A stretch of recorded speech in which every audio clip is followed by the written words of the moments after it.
दर्शकवृन्द नमस्कार। तपाईं अहिले हेर्दै हुनुहुन्छ blue sky Nepal, Lakeside TV Nepal र न्युज नेपालबाट हामी तपाईहरुको माझमा फरक भिडियोहरू प्रस्तुत गर्ने क्रममा आज देशमा विभिन्न विपत्तिहरू आइराखेका छन्। बेला बखतमा ठुलठुला घटनाहरू बेहोर्नु परेको छ हाम्रो देश नेपालले। त्यस्तै गरी केही राम्रा कुराहरू पनि भइराखेका छन्।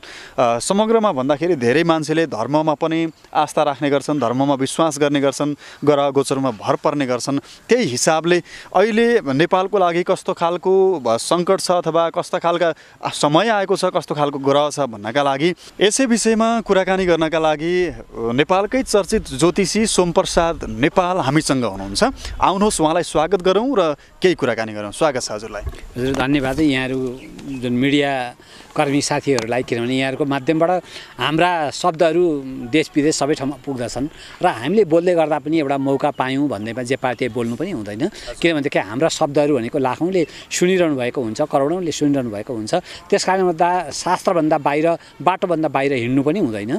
त्यस कारणले गर्दा शास्त्रको अध्ययन गरेर, अनुभूति गरेर हामीले जे कुरा बोल्दछौँ त्यो बोलेका कुरामा कसैको पनि गलत कमेन्ट हुँदैन भन्ने मेरो आशा र अपेक्षा छ। म ज्योतिषी पण्डित सोमप्रसाद नेपाल, मेरो नम्बर 9849326717 हो।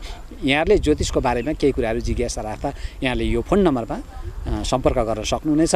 मैले जे जति कुरा बताउँछु, सम्पत्ति भन्ने कुरा आफ्नो भाग्य कर्मले जे होला नहोला, तर बोल्दाखेरि भनेको कतैबाट पनि शास्त्रभन्दा गलत कुराहरू र कसैलाई नपच्ने कुरा नहोस् भन्ने मेरो इच्छा र अपेक्षा छ। त्यस कारणले गर्दा यहाँले सोधेका प्रश्नमा सकेसम्म म सजग भएरै उत्तर दिनेछु। आज देशको कुरा गरिरहँदाखेरि प्राकृतिक प्रकोपबाट सुरु गरौँ। हुन त भर्खरै बर्खायाम पनि सकिन लागेको छ। सकिए तापनि हिजो अस्तिसम्म ठुलो भारी वर्षा भयो, विभिन्न ठाउँमा बाढी पहिरो आयो। यो विपत्ति बर्खामा हुने कुरा असोजतिर लगभग अब दसैँको सङ्घारमा भइराखेको छ। के नराम्रो गरेर चलिराखेको अथवा अझै केही नराम्रो हुँदैछ, के हो यो विषय? यो हाम्रो नेपालको बारेमा के छ भनेदेखि लगभग 75 सालमा शनि सूर्य राजा मन्त्रीको संयोग थियो।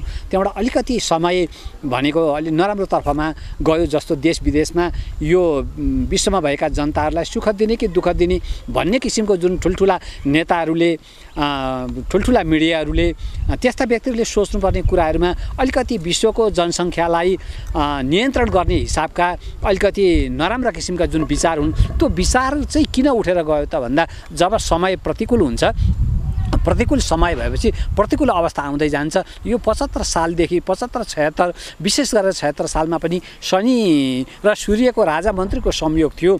त्यसै सालमा यतातिर नोभेम्बर महिनाको अन्तिमतिर गएर यो कोरोना भाइरस नाम गरेको जुन रोगहरू आज पनि विश्वलाई आतङ्कित पारिरहेको छ, संसारलाई मारिरहेको छ। यो भनेको चाहिँ अघिल्लो वर्षमा थियो। अघिल्लो वर्षको विशेषता के थियो भने शनि र सूर्यको राजा मन्त्रीको संयोग, त्यसको परिणामस्वरूप आज हामीले यो सालमा आइसक्दा पनि त्यसबाट आएको जुन बासिटा हो, त्यसबाट आएको जुन आक्रान्तपन हो, त्यो आज हामीले भोगिरहेका छौँ। त्यस कारणले गर्दाखेरि ग्रह परिस्थिति योभन्दा पहिले नै भएका नराम्रो कुराको परिणाम आजसम्म हामीले भोग्दैछौँ।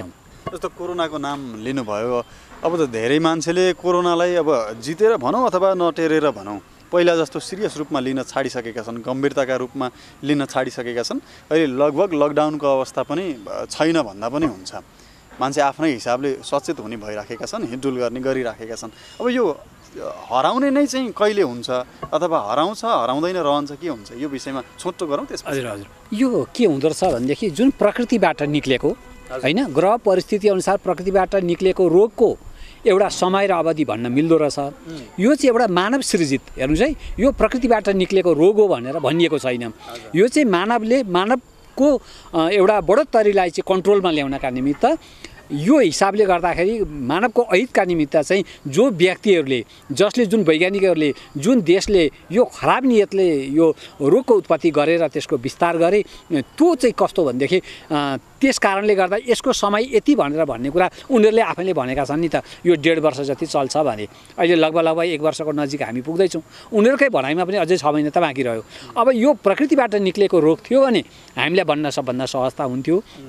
भने यो मानव सृजित रोग भनेको मानवले नै उत्पत्ति गरेर यो विस्तार गरिदिएको हुनाले यसको बारेमा भनेको चाहिँ उनीहरूले जे भने जस्तो एउटा के भने यति बजेर यति मिनट यो बम विस्फोट हुन्छ भनेर जुन बम विस्फोट गराउनका निम्ति मिति तोकिएको हुन्छ नि त्यो त उनीहरूले त्यस्तो सेटिङ त मिलाएका हुन्छन्। त्यस्तै यो कोरोना रोगको जुन सेटिङ भनेको उनीहरूले 1.5 वर्षको समय उनीहरूले मिलाएर चाहिँ यसलाई छरिदिएका हुनाले फैलाएका हुनाले हामीले त्यसैलाई मानिदिनु पर्यो। हो प्रकृतिबाट निक्लेको भए यसको भनेको शास्त्रीय कुरा खोज गरेर बोल्न मिल्ने हुन्थ्यो, तर के भने मानव सृजित रोग भएको हुनाले यो चाहिँ उनीहरूले जे 1.5 वर्ष भने हामीले त्यही मानिदिउँ। अब अघिल्लो वर्षबाट अहिलेसम्म 1 वर्ष भइहाल्यो, अब अझै 6 महिनाको हिसाबमा चाहिँ यसले छोडिहाल्छ भन्ने परिस्थिति देखिएन।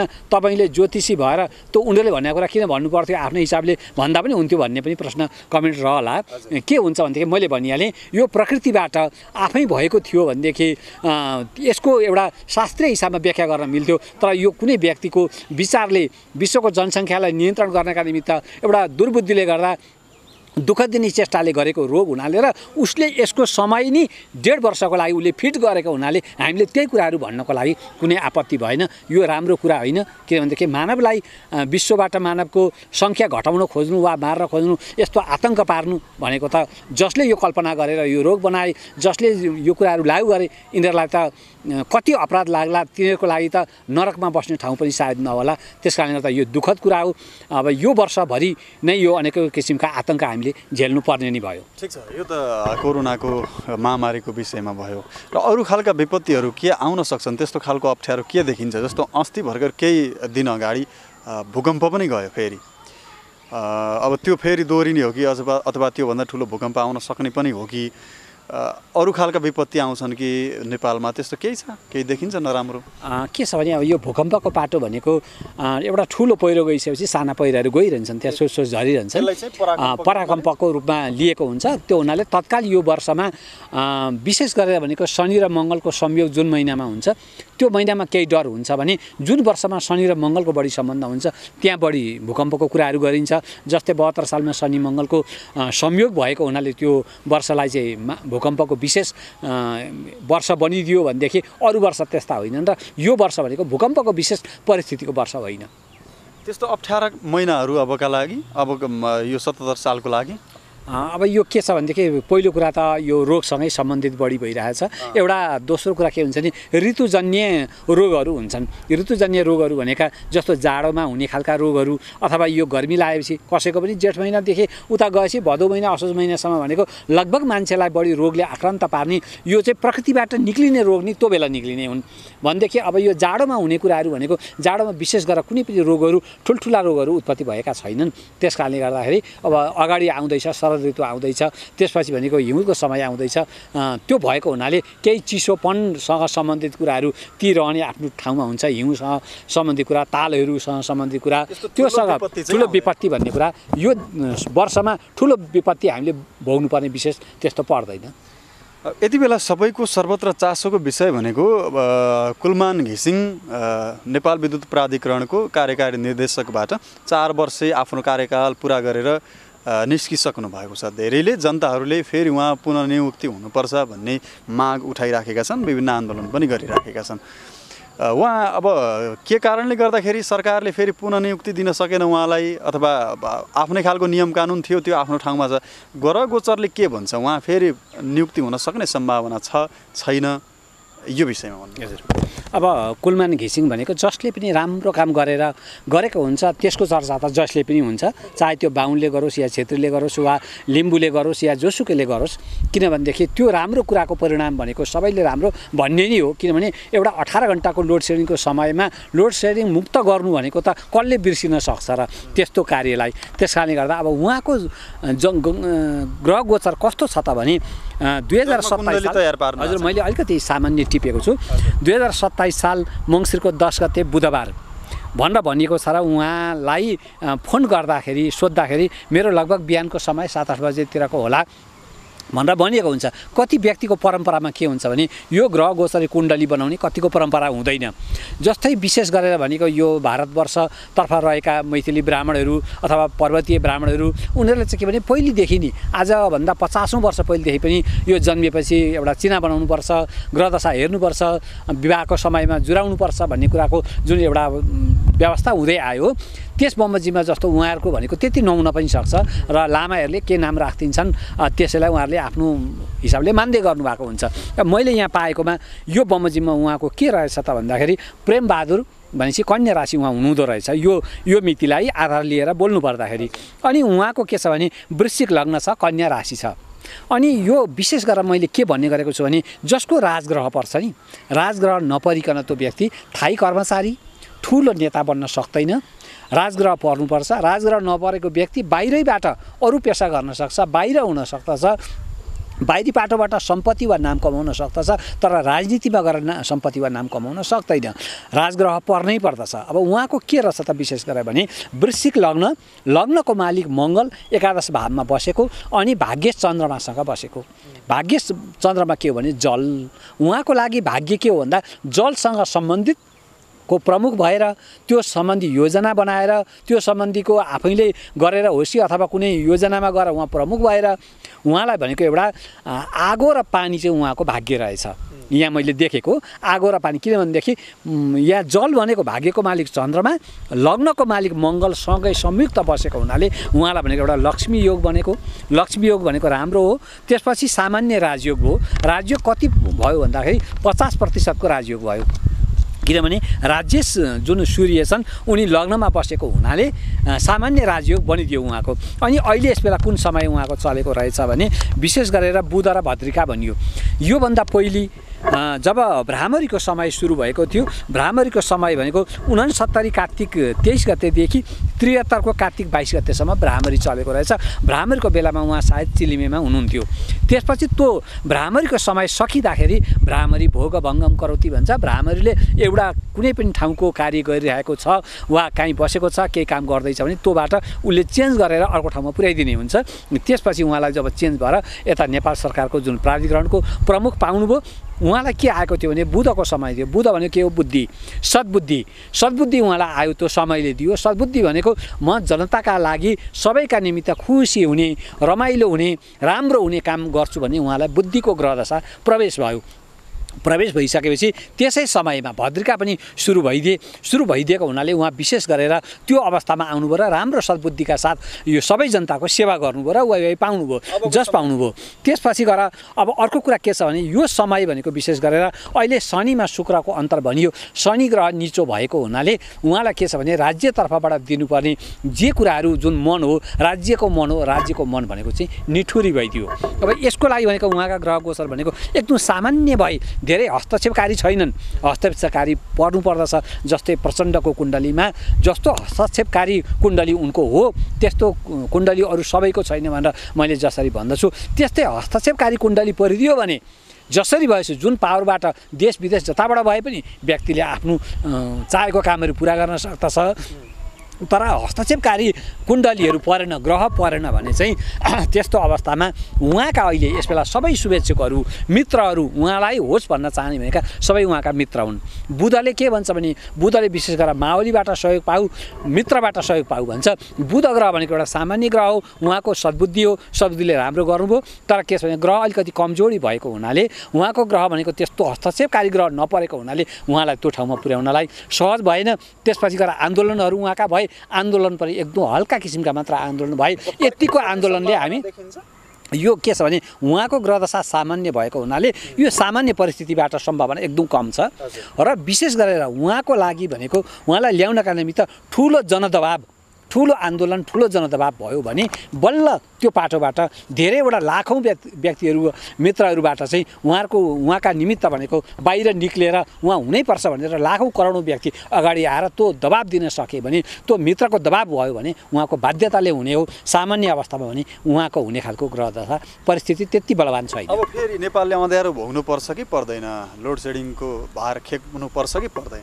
अब जस्तो के छ भनेदेखि अहिले जुन एउटा कोरोना र यो सम्बन्धी कुरा कुरा लगभग उस्तै लाग्छ। कोरोनाको सम्बन्धीमा सुरुमा जब कोरोना आयो सबै आतंकित, विश्व आतंकित भयो, हामी पनि आतंकित भयौँ। 6 महिनासम्म यो कोरोनाले साँच्चै के होला कसो होला भन्ने हिसाबमा जुन हामी डराएर कोठामा घरभित्र बसेको गऱ्यौँ, पछि जब भनेको कोरोना चाहिँ कुनै व्यक्तिहरूले, कुनै एउटा कर्पोरेट मिडियाका व्यक्तिहरूले त्यस्ता व्यक्तिले चाहिँ यो फैलाएको, यस्तो यो मानव सृजित हो, यो आतंक हो भन्ने कुरा जब केही अभियानकर्ताहरूले त्यो कुरालाई छताछुल्ला पारे, अहिले सरकार बाध्य भएर यो कुरा चाहिँ लकडाउन हटाउन बाध्य भयो। फेरि पनि उसले कुनै बहानामा लकडाउन गर्न खोज्दैछ, जनतालाई दुःख दिन खोज्दैछ।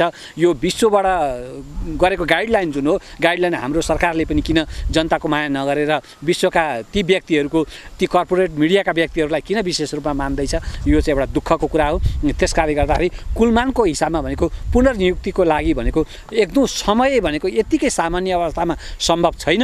उहाँलाई भनेको ठुलो जनदबाव, ठुलो आन्दोलनबाट मात्र सम्भव छ। उहाँका ग्रह परिस्थिति भनेका हस्तक्षेपकारी छैनन्, सामान्य छन्। सामान्य सुझबुझमा सायद यो सरकारले नसुनेको होला र सुन्दैन पनि। अलिकति ग्रहदशा बलिया भएका भए अर्कै परिस्थिति हुन्थ्यो। उहाँको समय अलिक कमजोरी नै हो। भविष्यको कुरा गऱ्यो भने उहाँ प्रधानमन्त्रीसम्म हुन सक्ने त्यो ग्रहमा देखिन्छ कि देखिन्न? मान्छेले धेरैले उहाँ जतिको मान्छे, उहाँ जस्तो मान्छे प्रधानमन्त्रीसम्म हुनुपर्छ भन्ने इच्छा चाहना राख्नु स्वाभाविकै होला। देखिन्छ कि देखिँदैन?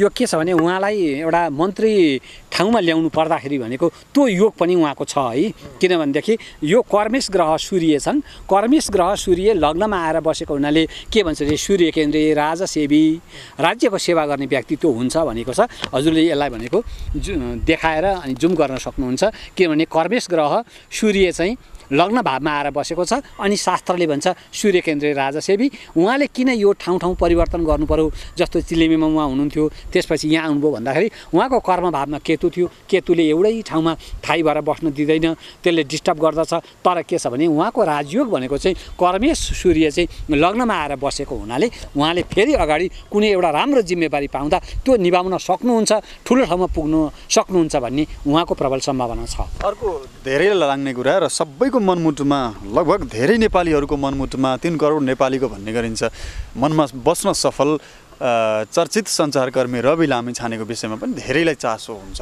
उहाँलाई पनि प्रधानमन्त्री बनाउन पाए हुन्थ्यो भन्ने मान्छेहरूको धेरै घुइँचो छ, लहर छ, एक खालको जनआवाज छ। उहाँको भविष्य चाहिँ कस्तो छ? उहाँ प्रधानमन्त्री हुन सक्ने देखिन्छ त्यस्तो? अब रविजीको बारेमा योभन्दा पहिले लगभग 1.5 वर्ष पहिले जुन उहाँलाई अप्ठ्यारो परेको थियो नि, अप्ठ्यारो पर्नुभन्दा 2-3 महिना पहिले सायद तपाईँहरूकै मिडियामा मैले बोलेको थिएँ होला।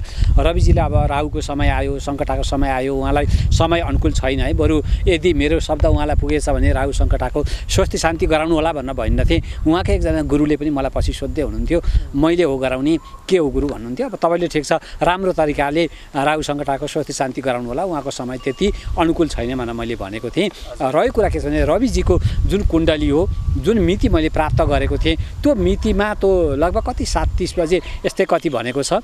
त्यो मैले फेरि हजुरले यो सोध्नुहुन्छ भन्ने भएको भए त्यो कागज पनि म ल्याउने थिएँ। त्यसपछि उहाँको के छ भने द्वादश भावमा सूर्य छन्। द्वादश भावमा भएको सूर्यले प्रधानमन्त्री बनाउला अथवा त्यस्तो बनाउला भन्ने कुरा होइन। उहाँ मन्त्री बन्न सक्नुहुन्छ, तर उहाँ सञ्चार मन्त्री।